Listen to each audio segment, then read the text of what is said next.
రాయలసీమ అనగానే మనకు గుర్తొచ్చేది ఫ్యాక్షనిజం. అయితే ఉమ్మడి అనంతపురం జిల్లా ధర్మవరం నియోజకవర్గం కామిరెడ్డిపల్లెలో దాసరి నరసింహులు అనే వ్యక్తి టీడీపీలోనే మొదటి నుంచి క్రియాశీలకంగా పనిచేస్తున్నారు.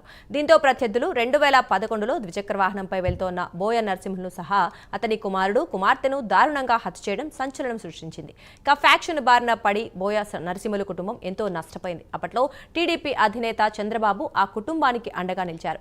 ఈ క్రమంలో పార్టీ కోసం పనిచేసి ఇక్కట్ల పాలవుతున్న కుటుంబాలకు అండగా ఉండేందుకు టీడీపీ అగ్రనేత నారా లోకేష్ నిర్ణయించుకున్నారు. అందులో భాగంగానే మృతుడి కుటుంబ సభ్యులను ఉండవల్లి నివాసానికి మంత్రి నారా లోకేష్ ఆహ్వానించారు. వారి బాగోగులను అడిగి తెలుసుకున్నారు.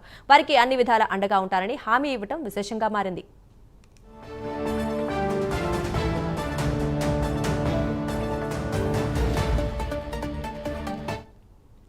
ఇక ఆనాటి ఫ్యాక్షన్ హత్యా ఘటనలో 2 నెలల చిన్నారి మృత్యుంజయుడిగా బయటపడ్డాడు.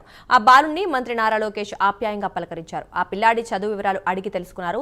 బాగా చదువుకొని ఉన్నత స్థాయికి వెళ్లాలని, తాను అన్ని విధాల అండగా ఉంటానని భరోసా ఇచ్చారు. ఇక ఉండవల్లి నివాసానికి పిలిపించుకొని మరి తమ యోగక్షేమాలు తెలుసుకోవడంతో బోయ నరసింహులు కుటుంబ సభ్యులు సంతోషం వ్యక్తం చేస్తున్నారు. లోకేష్ తీసుకున్న ఈ చొరవ ఇప్పుడు పార్టీ శ్రేణుల్లో చర్చాంశంగా మారింది.